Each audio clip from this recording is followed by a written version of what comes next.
The Mystery of the Missing Waves on Titan, presented by Science at NASA. One of the most shocking discoveries of the past 10 years is how much the landscape of Saturn's moon Titan resembles Earth. Like our own blue planet, the surface of Titan is dotted with lakes and seas. It has river channels, islands, mud, rain clouds, and maybe even rainbows. The giant moon is undeniably wet. The water on Titan is not, however, H2O. With the surface temperature dipping 290 degrees Fahrenheit below zero, Titan is far too cold for liquid water.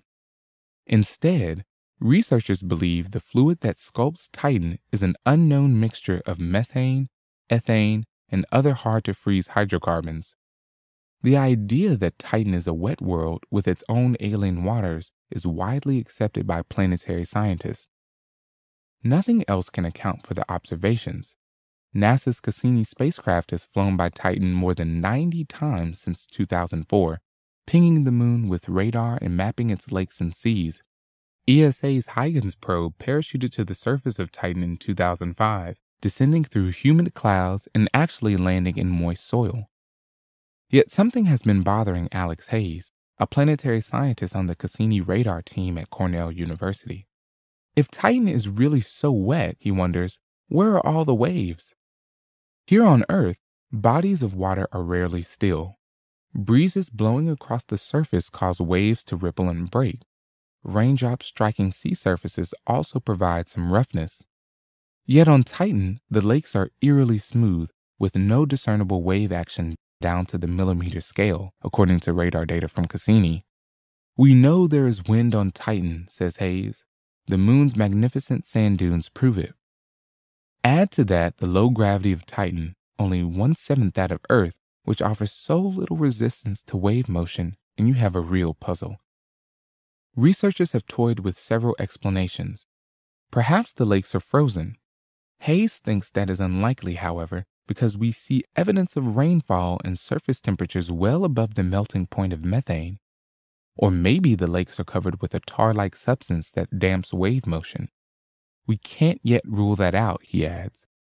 The answer might be found in the results of a study Hayes and colleagues published in the July 2013 online edition of the journal Icarus. Taking into account the gravity of Titan, the low viscosity of liquid hydrocarbons, the density of Titan's atmosphere, and other factors, they calculated how fast wind on Titan would have to blow to stir up waves. A breeze of 1 to 2 miles per hour should do the trick. This suggests a third possibility. The winds just haven't been blowing hard enough. Since Cassini reached Saturn in 2004, Titan's northern hemisphere, where most of the lakes are located, has been locked in a grip of winter. Cold, heavy air barely stirs and seldom reaches the threshold for wave making. But now the seasons are changing. In August 2009, the sun crossed Titan's equator heading north. Summer is coming, bringing light, heat, and wind to Titan's lake country.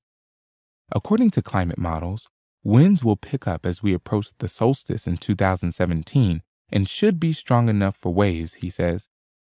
If waves appear, Cassini should be able to detect them. Radar reflections from wavy lake surfaces can tell researchers a great deal.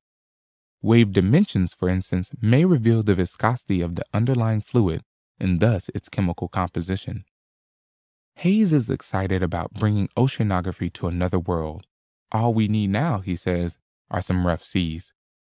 For more news about alien waters on Titan and elsewhere, stay tuned to science.nasa.gov.